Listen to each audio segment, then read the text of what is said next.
Every day you perform countless behaviors that enable you to interact with your surroundings. These behaviors, they can be real or they can be pantomime. You're all probably thinking, what the heck is pantomime behavior? But what if I told you from a very young age you all participate in pantomime through play, such as when you held your hand to your head so you could talk on the phone, or when you ran around with imaginary guns saying bang bang. These are all pantomime behavior. Now, as simple as it may seem, not everyone has the ability to pantomime.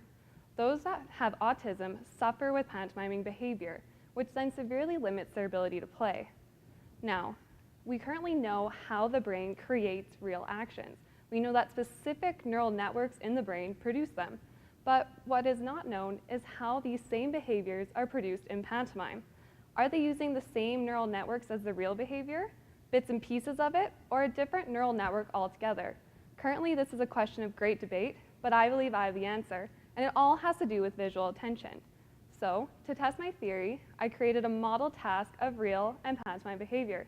This task, which is illustrated here, involved participants performing a reach to grasp task while I monitored both their hand and eye movements during a real condition and a pantomime condition.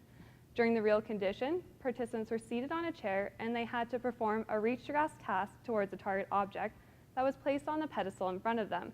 This target object was a beloved Canadian snack, the Timbit. In the pantomime condition, they had to pantomime the reach to grasp task in the absence of both the pedestal and Timbit. I could then ask a very simple question.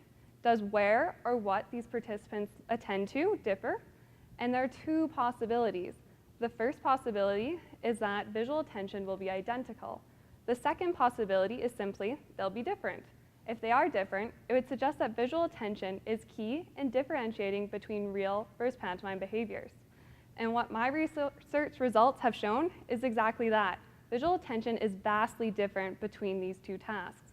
During the real condition, participants attend to that target object the entire reach to grasp movement.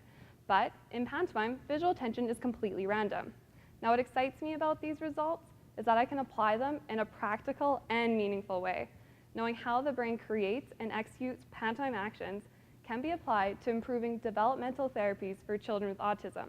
As I mentioned earlier, they have a core deficit in pantomime behavior, which then hinders both their social and communicative development. But by applying my findings and simply training what or where they attend to, I can change their behavior and get these kids back to doing what kids do best, back to play. Thank you.